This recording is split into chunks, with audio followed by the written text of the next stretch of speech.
일본 전범 기업이 우리 강제징용 피해자들에게 1억 원씩 손해배상을 해야 한다는 판결이 13년 만에 확정이 됐습니다. 강제징용으로 피해를 본 우리 국민에게 일본 기업의 배상 책임을 인정한 첫 번째 대법원 확정 판결입니다. 네, 스튜디오에 일제 피해자 인권특위 위원장인 최봉태 변호사 모셨습니다. 어서 오세요. 어서 오십시오. 네, 안녕하십니까? 예, 감회가 남다르실 것 같습니다. 예, 아주 마음이 한편으로는 참 즐겁고 한편으로는 좀 이런 판결이 좀 빨리 좀 나왔었으면은 더 좋았을 텐데 이런 아쉬움도 있습니다. 판결 내용을 봤을 때 어떻게 생각이 드셨습니까? 이건 상식의 승리죠. 지금 사람을 끌고 가서 일을 시켰으면은 그 사람들에 대해 임금을 주고 그에 걸맞는 배상을 해야 된다는 건 문명 국가의 그 기본이거든요. 그래서 그 상식의 승리고 또 우리가 2010년도에 대한변협과 일본 변호사 연합회가 2010년도 12월 달에 이 공동 성명을 채택한 적이 있거든요. 네. 그 내용이 우리 한국 대법원에서 받아진 거니까 양국 변호사회의 승리다, 양국 법률가의 승리다 이렇게 평가를 하는 것이 맞겠습니다. 그러면 이게 한일 청구권 협정과는 무관하다 이렇게 말을 했잖아요. 네네. 이 부분에 대해서는 일본 측과 굉장히 부딪히는 부분인 것 같은데 이건 어떤 내용입니까? 이게 이제 외무 당국끼리는 이게 지금 어떻게 부딪힐지는 모르지만 법률을 하는 입장, 그러니까 한국에 있는 변호사들과 일본의 변호사 사이에서는 아예 이런 부분에 대해서는 전혀 문제가 안 되었습니다. 왜 그러냐면은 국가와 개인이라고 하는 거는 법적 주체가 다르거든요. 그래서 국가와 국가 사이에서 어떤 협정을 맺더라도 개인의 재산이 함부로 없어진다든지 하는 것은 문명국가나 법치국에서 있을 수 없는 일이지 않습니까? 그래서 이건 상식인 것이고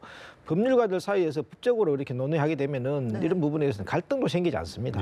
당연한 논리다. 서로 공감을 한다. 그래서 우리가 2010년도 대한변협과 일본 변호사연합회가 이 공동 성명을 발표해서 이런 부분에 대해 좀 신속히 해결하라고 이렇게 당부를 했는데 이게 지금 그 12년의 판결이 기초가 되었고 또 이제 지금 재상고된 오늘 판결에 그 또 다른 이제 그 뿌리가 된 것이니까 이거는 법을 하는 입장에서는 저는 당연히 예상을 했던 결과라 이렇게 말씀드릴 수 있습니다. 하지만 또 일본 법원에서는 지금 1946년 제정됐던 회사격리 응급조치법을 근거로 당시 이런 징용을 했던 구 일본제철 기업과 지금의 신일철주금이 별도의 기업이기 때문에 이런 손해배상을 할 필요가 없다라는 판단을 했거든요.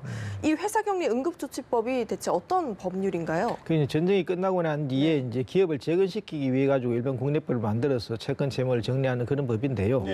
그런데 이 일본 법정에서는 저희들이 그 1970년대부터 한 40년 가까이 아시아의 피해자들하고 이제 법정을 했거든요. 그래서 짖는 패소 판결도 많습니다만 판례가 조금씩 진전이 이루어졌습니다. 그래서 별개 회사론이라고 법률적으로는 이야기하는데 전전의 회사와 전후의 회사가 법인격이 다르다 하는 그런 논리도 일본 기업들에서는 항변을 했습니다만은 그것도 초창기에는 일본 법원에서 인정해 주었습니다만은 이제 가까이 갈수록 이 판결도 뒤집어 가지고 법적 동일성에 대해 가지고 다르다고 주장하는 것은 신의책이 위반되는 일본 판례들도 있거든요.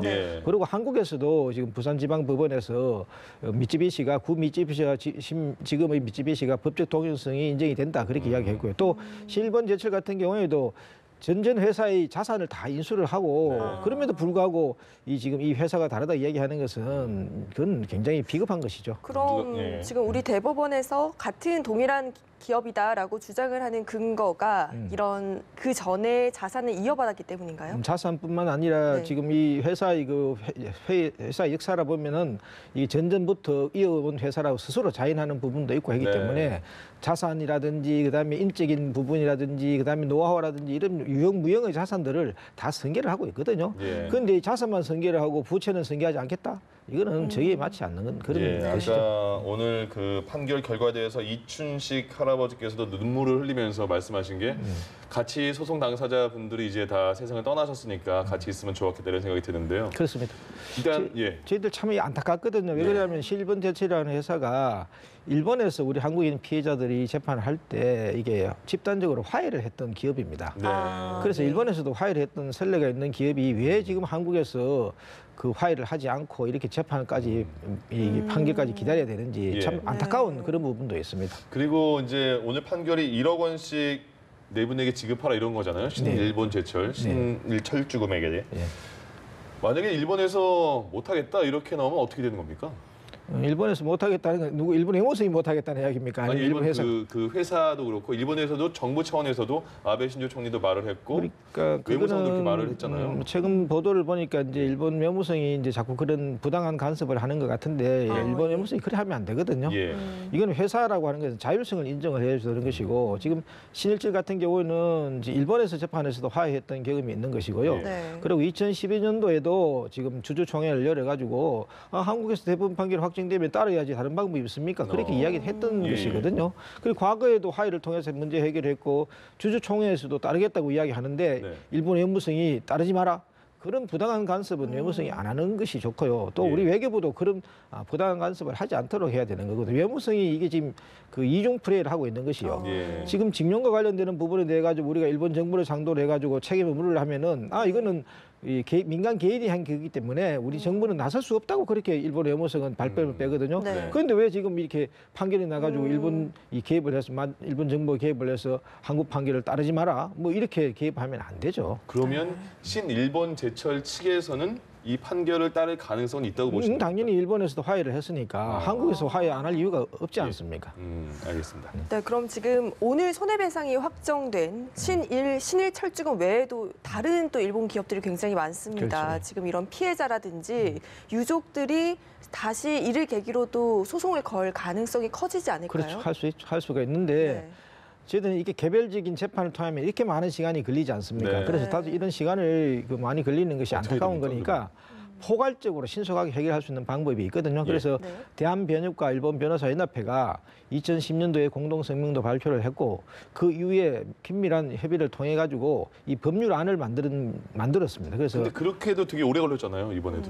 그러니까 이게 지금 법률안이 어떻게 되어 있냐면은 네. 이제 한국 국회에 계류가 되어 있거든요. 그래서 그 법률안 구체적으로 말씀드리면은 일제강점과 강제동원 피해자 인권재단 설립에 관한 법률안이라고 있습니다. 네. 그 법률안이 있는데 그 법률안을 통과시켜가지고 네. 이 법률에 기초를 해가지고 일본 정부나 기업들이 이 배상금을 신탁하게 되면은 신속하게 해결할 수가 있습니다. 이 방법을 하는 것이 가장 좋습니다. 그거는 말씀하신 대로 우리 변호사 협회 측과 일본 측도 다 협의가 된 사항이라는 그렇죠. 거죠. 일본 변호사연합회와 이게 2009년부터 꾸준하게 정기적으로 협의를 해서 예. 네. 이 한국 대법원 판결이 확정될 경우를 대비해가지고 여러 가지 협의를 해서 예. 포괄적 해결안을 만들어 놓았죠.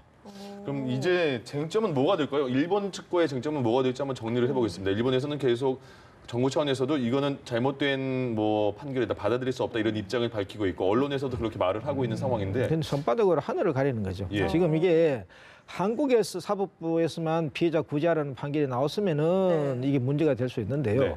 일본의 사법부도 같은 입장이거든요. 예. 구체적으로 말씀을 드리면 2007년도 4월 달에 일본 최고재판소가 피해자들이 청구권이 실체적으로 존재하니까 자발적으로 구제하라는 게 일본 최고재판소 판례 태도입니다. 그렇기 예. 때문에 양국 사법부가 이 피해자들의 구제를 촉구하고 있는 마당이니까 이 법치주의 국가에서는 사법부 판단을 존중해야 해결하면 되는 것이거든요. 그런데 마치 이게 지금 한국 사법부 판단과 일본 사법부 판단이 모순되는 것이냐 이렇게 지금 분쟁을 조장하고 있고 또 이거 일본 외무성이 그런 일본 사법부 판단을 갖다 경시를 하고 있고 지금 이런 것들이 네. 이게 지금 문제 해결을 지연시키는 그런 원인인 것이거든요. 그럼 네, 지금 기업 측면에서도 그렇고 외무성 측면에서도 그렇고 좀 긍정적으로 받아들이는 방향인데 외무성에서 굉장히 반대를 하고 있잖아요. 앞으로 이것이 한일 관계를 파국으로 치닫게 하는 이런 또 새로운 전례가 되지 않을까요? 전혀 그렇지 않습니다. 지금 이게 우리 대법원에서 이번에 승소 판결이 났기 때문에 결국은 2007년도 일본 사법부의 그 판단, 최고재판소 판단의 권위가 높아진 것이거든요. 네. 우리나라에서 구제하는 판결을 한 것이 일본 사법부 판단하고 모순이 된다든지 할 경우에는 이게 갈등이 생길 수 있지만은 예. 일본에서도 피해자를 구제하라는 판단을 2007년도에 했는 거기 때문에 일본의 사법부 권위를 높여준 것이기 때문에 이거는 한국과 일본 사이의 법치주의가 확장되는 효과를 가지고 있는 것이지 네. 분쟁이 생긴다는 것은 이거는 그 어느 도단이죠. 지금 그럼, 일본이 패스파기 나서 졌다고 생각하기 때문에 좀 네. 감정적으로 해야 조금 섭섭한 건 있겠죠. 하지만 예. 그거는 감정이 섭섭한 거고 결국은 일본 사회도 법치주의 국가, 민주주의 국가로 성숙하는데 오히려 우리가 도와주었다 이렇게 생각하는 것이 맞습니다. 근데 일본 외무성까지 나서서 이렇게 굉장히 그 불편한 기색을 나타내는 상황에서 일본 기업인 신일본 제철이 이 배상을 이 판결을 따를 수 있겠습니까? 그래서 분위기상? 지금 일본 기업들이 이제 그 잘못된 외무성의 간섭을 이제 이렇게 네. 그 변경을 시켜야 되는데 예. 독자적으로 판단해야 되는데 지금 이게 일본의 외무성이에요. 삼권 분립인 나라에서는 사법부 판단을 존중할 의무가 있거든요. 네. 그런데 의무를 지키지 않으면 한국 같은 경우는 탄핵이 돼 버립니다. 예. 우리 지금 박근혜 대통령 같은 것도 헌법을 무시하고 법을 무시하다 보니까 지금 감옥에 가 있지 않습니까? 예. 일본도 마찬가지로 일본 사법부 판단을 존중하지 않으면은 그런 존중하지 않는 관료들은 감옥에 가야 됩니다. 예. 그래서 그게 법치주의 원칙이 맞는 것이고 상권 분립의 그 원칙이 맞는 것이거든요. 사법부가 판단하게 되면은 행정부는 따라야 되는 겁니다. 예. 문재인 대통령께서도 최근에 사법부가 판단이 확정이 되면 존중하겠다 그랬는데 그거는 상식인 것이고 기본인 것이거든요. 그렇기 때문에 지금이라도 일본의 외무성이 이 상권 분립의 정신을 그 충실히 이행을 해서 예. 일본 사법부 판단을 존중하라는 겁니다. 한국 사법부 판단을 존중하라고 네네. 이야기하는 것이 아니고 예. 그래 하면 해결이 됩니다. 예. 네, 그런데 자, 네, 또 일본 정부에서는 국제사법재판소 제소를 하는 것까지 고려하겠다 이런 이야기까지 하는데 이유가 뭘까요? 이게 굉장히 이것도 이제 네. 정치적 퍼포먼스에 불과한 것이죠. 근데 이게 우리가 지금 응하지 않으면 안 해도 되는 거 아닙니까? 국제사법재판소로 하는 것은 강제 관할권이 없기 때문에 예. 그 혼자서 되는 것이 아니고요.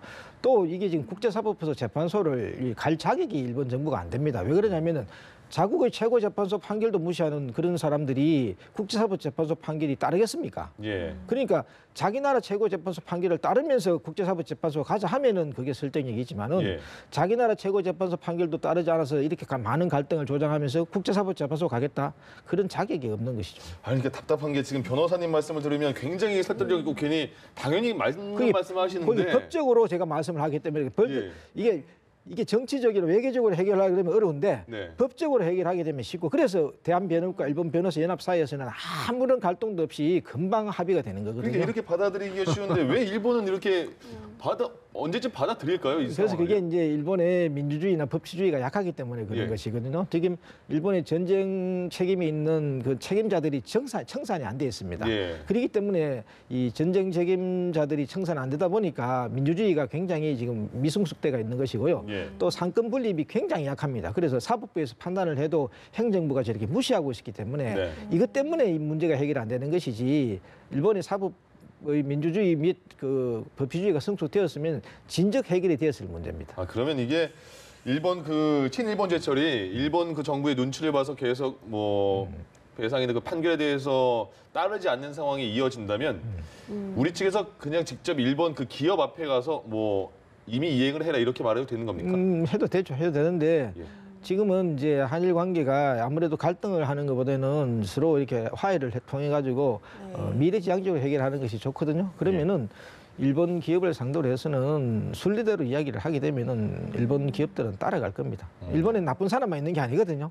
그렇죠. 주주총회에서 한국 대법원 판결 나게 되면 따르자고 그렇게 네. 이야기하는 사람도 있거든요. 그래서 실본 제철 주금의 그 주주들의 양식을 믿어보면 됩니다. 아 변호사님 말씀대로 잘 이렇게 풀렸으면 좋겠습니다. 네, 예. 그러니까요. 그리고 또 요즘 근데 최근에 사법농단 수사 과정에서 일제 강제징용을 놓고 대법원과 청와대 간의 재판 거래 의혹이 드러났습니다.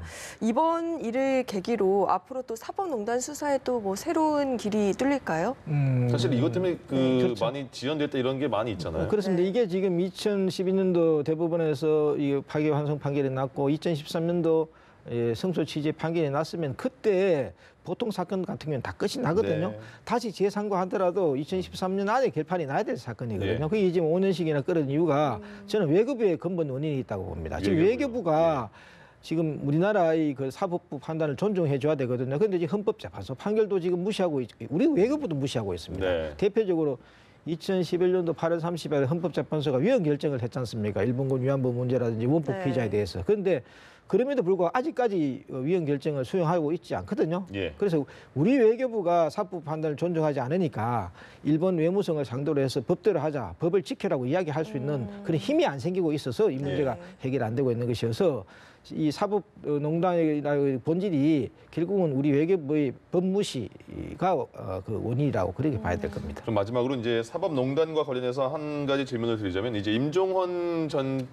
차장이 구속이 됐습니다. 네. 그리고 이제 이번에 대법원 판결도 강제징용 판결도 이렇게 나온 상황이면 그 사법농단과 관련해서 검찰의 수사가 어떻게 속도를 좀 더 붙을 거로 보이십니까? 당연하죠. 이 합리적인 이유 없이 5년 동안 이렇게 끌어진 이유가 분명히 이제 밝혀져야 안 되겠습니까? 예. 그리고 그 책임자에 대해서는 엄격하게 책임을 물어야 되겠죠. 특히 이 한국에서 대법원 승소 판결이 나게 되면 한일 관계가 무슨 뭐 파탄이 올 것처럼 그런 과장된 의견서를 법원에 제출하도록 했던 그 책임자들은 그 라인은 반드시 책임을 물어야 되지 않나. 예. 왜냐하면 재발 방지를 하기 위해서라도 그 책임 물어두는 게 좋습니다. 예, 알겠습니다.